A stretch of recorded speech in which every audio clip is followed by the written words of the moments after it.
In 1964, a textile mill CEO offered to buy Warren Buffett's shares for $11.50. Then the paperwork came. The price? $11.37.5. 1/8 of a dollar lower. That tiny insult cost the CEO his company. And it cost Buffett, by his own words, $200 billion. Most people think Berkshire Hathaway is Buffett's masterpiece. The trillion-dollar conglomerate. The forever portfolio. The crown jewel. But Buffett himself calls it his biggest blunder. Today, we're walking through how a failing New England textile mill became the largest holding company on earth and what it teaches you about what actually builds wealth. The lesson in Section 3 is the one most investors get completely wrong. Picture this. It's 1962. A young Warren Buffett is running his investment partnership out of his bedroom in Omaha. He's hunting for what Benjamin Graham called cigar butts, beaten down stocks trading for less than the cash on their balance sheet. One free puff left. That's all you need. He finds one. Berkshire Hathaway. A struggling textile manufacturer in Massachusetts. The stock is trading around $7.60, well below its working capital. Buffett starts buying. Over the next 2 years, the price climbs. The CEO, a man named Seabury Stanton, calls Buffett. Says he wants to buy back the partnership's shares. Verbally agrees on $11.50. Then the tender letter arrives. $11.37.5. Buffett is furious. Not at the money, at the principle. So instead of selling, he does something he later called the dumbest decision of his career. He buys more. And more. Until in May of 1965, he owns enough shares to fire Seabury Stanton himself. He wins. And now, he's stuck owning a dying textile mill. Here's the catch. New England textiles couldn't compete with cheaper southern labor.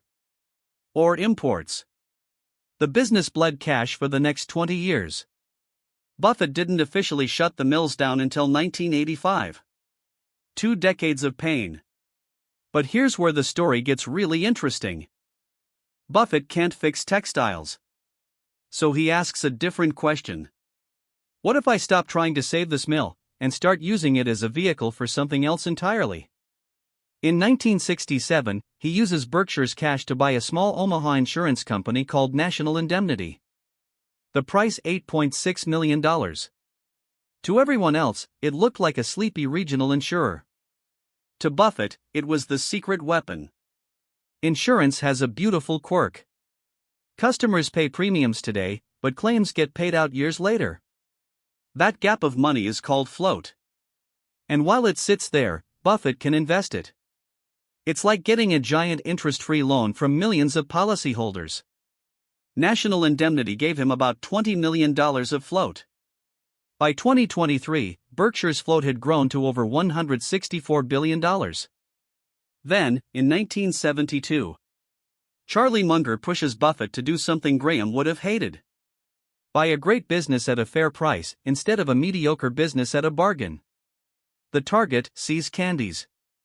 A California chocolate brand earning $4 million a year on just $8 million of capital.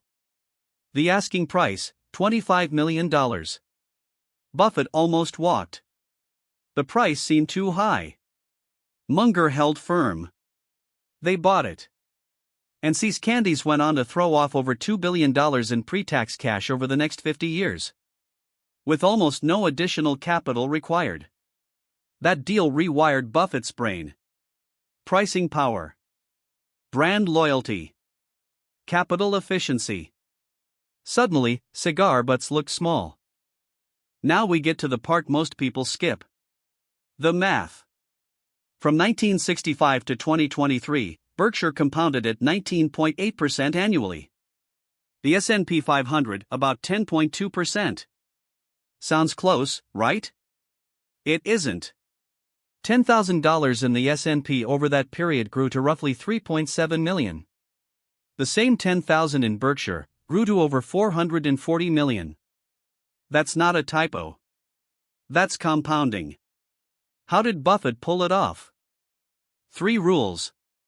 He bought wonderful businesses. He held them forever. And he kept the float machine pumping cash into new acquisitions. Look at the receipts. 1988, he starts buying Coca-Cola. Total cost basis around $1.3 billion. Today that stake is worth roughly $26 billion. Plus $716 million in annual dividends, forever. 1996, he acquires Geico outright. $2.3 billion. It now generates billions in annual profit. 2008, Lehman Brothers has just collapsed. The world is panicking. Buffett writes a $5 billion check to Goldman Sachs at 10% preferred. He bought when others were begging for the exit. 2016, he starts a position in Apple. By 2023, it's worth over $150 billion. The largest single equity position in Berkshire history.